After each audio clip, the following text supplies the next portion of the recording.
ഏഴരയ്ക്കാണ് lunch ചെയ്യുന്നത്. 9:15 പിന്നെ ആളവിടെ എത്തിയത്.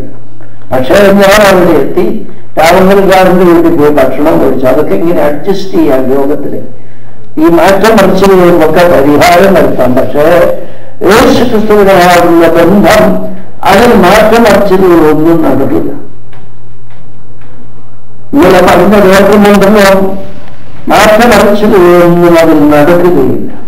ഏത് കാര്യത്തിലാണ് കാലക്കാരൻ മരിച്ചു വേണുകൊണ്ടെന്ന് പറയുന്ന സ്ഥലത്തിനടുത്ത് ആ മരിച്ച പട്ടാളക്കാരന്റെ കൂട്ടുകാരെല്ലാം കൂടെ ക്രിസ്ത്യാനിയാണെന്ന് അറിയാവുന്നത് കൊണ്ട് ഏതാണ്ട് 17 കിലോമീറ്ററോളം പോയി അവർ പള്ളി കൊണ്ടുപിടിച്ചു. അവിടെ ചെന്നപ്പോ അച്ഛൻ പറഞ്ഞു, ഇവിടെ അടക്കാൻ നോക്കില്ല, എനിക്ക് ആ ബിഷപ്പിന്റെ പ്രത്യേക അധികാരമാണ്. ബിഷപ്പ് ഓടുന്നതാണെങ്കിൽ 300-350 റീലായി എവിടെയോ ആണെന്ന് പറഞ്ഞു. അങ്ങനെ 1.5 ദിവസം അവരവിടെ കരഞ്ഞ് കഴിച്ചുകൂട്ടി. അച്ഛനടക്കാൻ സമ്മതിക്കാൻ അനുവാദമില്ല. ഈ പുസ്തകത്തിൽ എഴുതിയിരിക്കുന്നത് കമ്പിവേലിക്ക് പുറത്ത് ആ സുന്ദരിയോട് ചേർന്ന് അത്രയും ഒരു ഗുണം കിട്ടട്ടെ എന്ന് പട്ടാളക്കാർ വിചാരിച്ചു. അടക്കി കുഴിച്ചിട്ടിട്ട് അവര് പോയി. അച്ഛന് രാത്രി കിടന്ന് തുറക്കുന്നു. പിറ്റേ ദിവസമായി. 3-ാം ദിവസം രാത്രി അച്ഛൻ 10 പണിക്കാരെ കൊണ്ട് വിളിച്ചിട്ട് ആ കമ്പുവേലി 2 മീറ്റർ കിഴക്കോട്ട് നീട്ടിക്കെട്ടി. അപ്പോൾ ഈ ഡെഡ് ബോഡി വിളിച്ചിട്ട് അകത്തായി കിട്ടി. ഈ ലോകത്തിൽ ഇങ്ങനെയൊക്കെ നടക്കും. മാത്യൂസത്തിന് എന്നെ നോക്കുക, ലോകത്തിൽ ഇതുപോലെയുള്ള അഡ്ജസ്റ്റ്മെന്റ് ഒക്കെ നടക്കും. ദൈവരാജ്യത്തിലേക്ക് ഇതൊന്നും നടക്കും. ശ്രദ്ധിച്ചോ, നല്ല കരുതലുള്ളവരായിരിക്കും. എല്ലാവരും പരിശുദ്ധന്മാരാകണമെന്നല്ല ഞാൻ പറഞ്ഞത്. പരിശുദ്ധന്മാരുടെ സംഘത്തിൽപ്പെട്ടവരാണ്. മാമോദീസ വന്നപ്പോൾ യേശുക്രിസ്തുവിന് സഹോദരനായി എന്ന് നിന്നെ വിളിച്ചതാണ്. നിങ്ങളെ ഓർമ്മപ്പെടുത്തിയതുപോലെ നീ ജോലി ചെയ്യുന്നിടത്ത്, നീ ഭക്ഷിക്കുന്നിടത്ത്, നീ കുടിക്കുന്നിടത്ത് എന്റെ കുഞ്ഞുങ്ങൾ എന്റെ ഉറക്കറിയും എന്റെ ഹൃദയത്തിന്റെ അറിയും പരിശോധിക്കാൻ മടിക്കരുത്. പറഞ്ഞ ഓർമ്മപോലത്തുള്ളവരോട് പറഞ്ഞു, ഞാൻ ഗവാരി വിദ്യാസനത്തിന്റെ ആ അലമാരിയിലിരിക്കുന്ന സ്വർണ്ണമൊക്കെ എടുത്ത് എവിടെയെങ്കിലും വെക്കാൻ പറഞ്ഞു. കാരണം ഞാനില്ലാത്തപ്പോൾ വല്ലവർക്കും കൊണ്ട് വെക്കുകയും കഴിഞ്ഞാൽ 78 പവനും ഞങ്ങൾക്ക് ലോക്കറി കൊണ്ടുവച്ചു. ഇവിടെ ഞാൻ ഇങ്ങോട്ട് പോകുമ്പോ തമ്മൂരിനെ വിളിച്ചോ ആരെയൊക്കെ വിളിച്ച് തുറന്നു കാണിച്ചത് ഇരിക്കുന്നതൊക്കെ രൂപയാണ്. അത്യാവശ്യമെന്നാൽ നിങ്ങൾ എടുത്തുകൊള്ളണം. ഞാനിത് പറഞ്ഞത് എന്റെ ജീവിതത്തിൽ ഒരിക്കലും ഞാൻ താക്കോല് സ്വയമായി കൊണ്ടുവന്നിട്ടില്ല.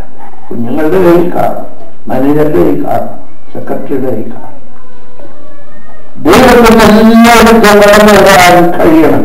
ഞാൻ വിദ്വാനാണെന്നത് അറിയാനത് പ്രധാനാധ്യാപകൻ ഇന്ത്യയിൽ കാണുകയില്ല മക്കളെ. അതൊരു കാര്യമുണ്ട്, അയാള് ആ മനുഷ്യനെ ആ തിരുമേനിയെ ദൈവം നടത്തുന്നു എന്ന് പറയുന്നുണ്ടല്ലോ. അത് അകത്തും പുറത്തും ഒരുപോലെ ആയിരിക്കണം. നിങ്ങളുടെ കുടുംബജീവിതത്തിൽ ഇവിടെ പ്രത്യേകിച്ച് അമേരിക്കയില് സ്വല്പം ക്ഷീണമൊക്കെ നാളത്തെ നാളുകളിൽ ഉണ്ടായേക്കാവുന്നൊരു ഭയമുണ്ട്. നിങ്ങൾക്ക് മുമ്പ് പ്രാർത്ഥിച്ചാൽ മതി, ദൈവം വഴി ചേർക്കും, നമ്മുടെ ബുദ്ധിയല്ലല്ലോ ഇതൊക്കെ. ഇനി സഭയുടെ കാര്യത്തിലേക്ക് കടന്നിട്ട് നിർത്താം. സഭയ്ക്ക് വേണ്ടി ഇപ്രാവശ്യവും കൂടെ ചെയ്യണം. ആരെയും നിർബന്ധിക്കുന്നില്ല. ആളുകൾ നല്ല രസമാണ്. കോറിക്കിത് പറയുമ്പോൾ വല്ലതും തെറ്റിത്താല് തോന്നുന്നു. നാട്ടിൽ വരുന്നുണ്ട്, അവിടെ വെച്ച് കട്ടോളാന്ന് പറയും. അവിടെ വരുന്ന വിമാനത്താവളത്തിന് വിളിക്കും. ഞാൻ തിരക്ക് കൂട്ടി പല പ്രാവശ്യം തിരുമേനി അന്വേഷിച്ച് കിട്ടിയില്ല എന്ന് പറഞ്ഞു. അവിടെയും രക്ഷപ്പെടും. വലിയ ബുദ്ധി ജീവികളുണ്ട്. ഇവിടെ ആരുമില്ല, കണ്ടാലറിയാമോ ഇത്രയൊക്കെ ഇരുന്നിട്ട് എന്ത് ഭക്തിയായിട്ടായിരിക്കും. ഇവിടെ ഒരു പുസ്തകം എഴുതിയിട്ടുണ്ട്. ഇവിടെയല്ല, ദൃഷ്ടാന്ത മന്ദിരി എന്ന് പറഞ്ഞു നയാഗ്ര വെള്ളച്ചാട്ടത്തെ കുറിച്ചാണ്. അതില് ഈ പള്ളിയുടെ ഉൾക്കൊള്ളൊരു കലിങ്ങിലിട്ടാൽ അത് പൊടിഞ്ഞു പോയി. അതുകൊണ്ട് ഒരുത്തൻ പ്രസ്താവന ചെയ്ത് ഞാൻ നയാഗ്ര വെള്ളച്ചാട്ടത്തിന് മേലെ ഞാൻ വീട്ടിൽ നടക്കുന്നു.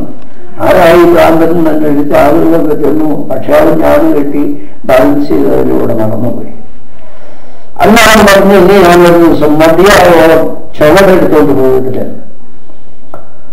ഓ ഞങ്ങൾ ഭ്രാന്താണെന്ന് തോന്നുന്നത്. ഗവൺമെന്റ് എല്ലാ ക്രമീകരണം ഇത് ആ പുസ്തകത്തിലുള്ള. രണ്ടാം ദിവസം മതിയാവോളം ചുവടെടുത്തു. രണ്ടുപേരെ കൊണ്ട് പിടിച്ച് തലയിൽ കയറ്റി ഞാൻ നിന്നെ കയറി പോയി എന്ന് എഴുതിയിരിക്കും. അന്ന് അവൻ ഇറങ്ങി വന്നപ്പോൾ കിട്ടിയ സമാധാനത്തിന് നടക്കില്ല. അപ്പൊ ഇന്നൊരു ദിവസം ഒരാളെ കയറ്റി കൊണ്ടുപോകും സാധിക്കുമെന്ന് പറഞ്ഞു. ഗവൺമെന്റ് എല്ലാ ക്രമീകരണവും ചെയ്തു. അവൻ വന്ന് ഒന്നാം ദിവസം കയറിയ കാര്യം പറഞ്ഞു, രണ്ടാം ദിവസം മതിയാവോളം ചുമടെടുത്ത കാര്യം പറഞ്ഞ് ഇന്ന ഒരാളാണ്. ആളുകളെല്ലാം ആർത്ത് വിളിച്ചു, നിനക്ക് സാധിക്കില്ലാത്തത് എന്താ ഉള്ളത്, മതിയാവോളം ചുമട്. ആ മുമ്പിലിരുന്ന ഏറ്റവും കൂടുതൽ കൈവെട്ടിയവനോട് പറഞ്ഞു, താൻ മുമ്പോട്ട് വാ, തന്നെയാണെന്ന് കയറ്റിക്കൊണ്ടുപോകാൻ ഉദ്ദേശിച്ചു. അവനെ പിന്നെ ഈ നയാക്കടെ കണ്ടിട്ടാണ് അവനെ കയറ്റിക്കൊണ്ടുപോകാൻ പോകുന്നത് താല്പര്യപ്പെടി.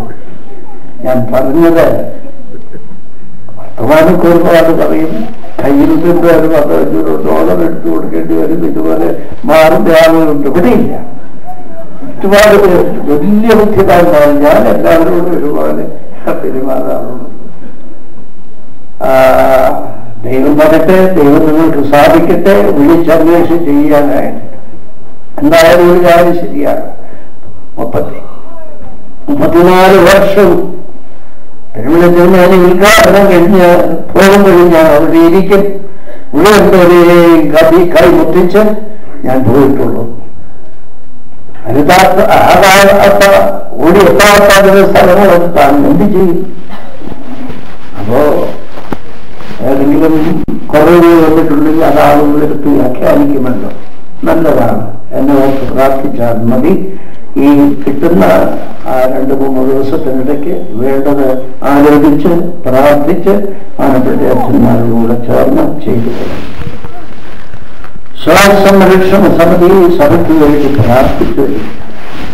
എല്ലാ ആവശ്യപ്പെട്ടും 2ാം ശനിയാഴ്ച പ്രത്യേക കാര്യങ്ങളാകുമ്പോൾ അതിനുവേണ്ടി ഒരു പ്രാർത്ഥനയായിരുന്നു. കഴിഞ്ഞ ഡിസംബർ 15-16 ബോധവെടുത്തായിരുന്നു. 5-ാം തീയതി കഴിയുന്ന അതിനായപ്പോൾ അച്ഛന്മാരൊക്കെ വന്നവർ തിരുമേനി ഇന്ന് കോടതിയൊന്നും പറഞ്ഞിട്ടില്ല, നാളെ ഉച്ചയ്ക്ക് പറയുമെന്നാണ് പറഞ്ഞിരിക്കുന്നത്. പ്രാർത്ഥനയായിരുന്നു തുറന്നു. 12 പുറത്തൊക്കെ ആയി. ഞങ്ങളൊക്കെ നിർദ്ദമായി. ഉച്ചയായി 16-ാം തീയതി ഉച്ചയായി. കോടതിക്ക് ആ ഒരു ഭാവം മാറ്റില്ല.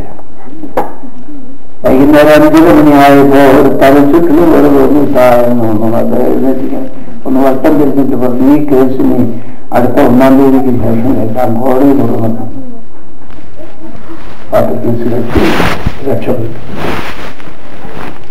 ആരെയും ഇറക്കുകയും കൂട്ടുകയുമല്ല, പ്രാർത്ഥനയുടെ ബലമാണ് ഇപ്പോൾ നമ്മുടെ സഭയ്ക്കുള്ളത്.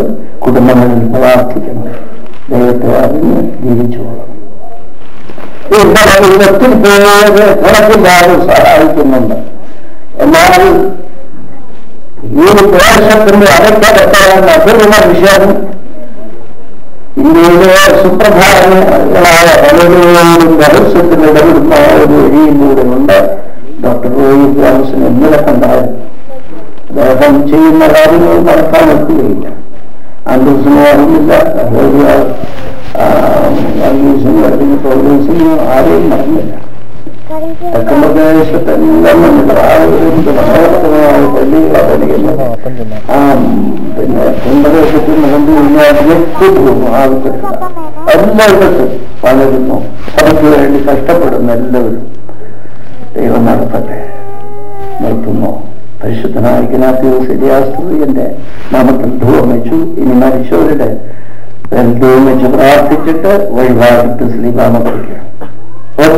ഒത്തിരി നന്നാണ്.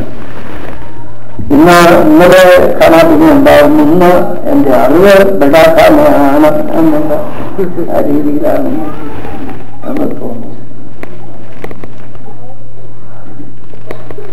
പൊതുസമ്മേളനമുണ്ട്. ആളുകളുടെ ക്ഷമ പരീക്ഷിക്കണം. അപ്പൊ അതൊക്കെ അങ്ങോട്ട് വേഗം തീർത്താൽ മതി. എനിക്ക് എന്നെ പോലെ ഇങ്ങനെ ആളുകളൊന്നും അങ്ങനെ കഷ്ടപ്പെടുന്നു നമ്മൾ പറയരുതില്ല, അങ്ങനെ പരിചയമില്ലല്ലോ. ദൈവം നടത്തട്ടെ.